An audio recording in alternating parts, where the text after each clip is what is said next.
खरकसा सिकली रमफ्रे जाकमानी Shantiniketan medical college नि सिकली नि मांगकथे मानमानी party मंगनते याक्सिनी Cadbury सिकला बदल पुलिस हेडक्वार्टर बिस्गाव खादुमनी फुनक लाइखा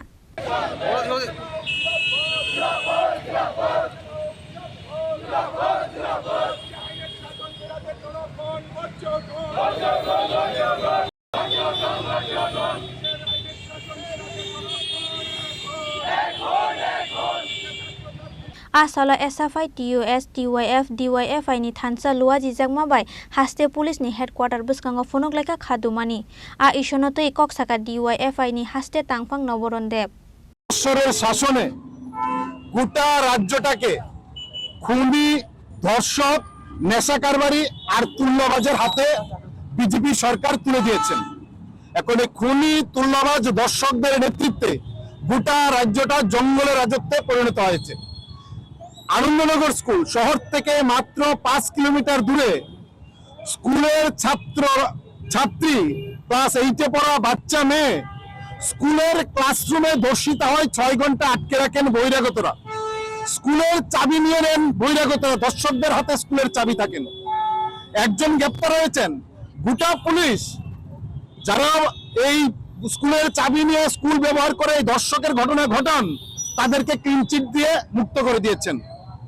এখন দর্শকদের হাতে আমাদের এই যে স্কুলের চাবি থাকে।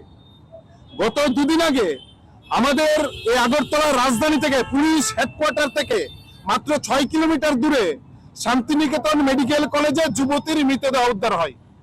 মৃতদেহ উদ্ধারের 6 ঘন্টা 7 ঘন্টার মধ্যে পুলিশের অফিসার ময়না তদন্তের রিপোর্ট আসার আগে এসডিপিও বলে দিচ্ছেন এটা আত্মহত্যা। ময়না তদন্তের রিপোর্ট আসার আগে মৃতার মা নির্দিষ্টভাবে অভিযোগ করছেন, গোটা রাজ্যের সংবাদ মাধ্যম নির্দিষ্ট অভিযোগ তুলছেন, তদন্তের রিপোর্ট চাই। পুলিশ অফিসার অ্যাডভান্স ঘোষণা করে দিলেন এটা আত্মহত্যা। এই যে ঘটনাগুলো তার মধ্য দিয়ে প্রমাণ হয় যে দুঃশাসককে বাঁচানোর জন্য সরকার দায়িত্ব নিয়েছেন, দর্শকদের হাতে গোটা রাজ্যটা তুলে দিয়েছেন।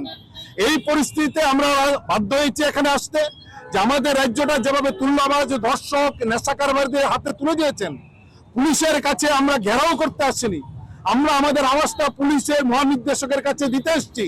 দয়া করে আপনি পুলিশের অফিসার সংবিধানের নামে শপথ নিয়েছেন, সংবিধানের নামে শপথ নিয়ে এ রাজ্যের 40 লক্ষ মানুষ তারা এ রাজ্যে শান্তিতে বাঁচতে চাই, দর্শকদের হাত থেকে রাজ্যটাকে রক্ষা করতে চাই, নেশা কারবারির হাত থেকে রাজ্যটাকে রক্ষা করতে চাই।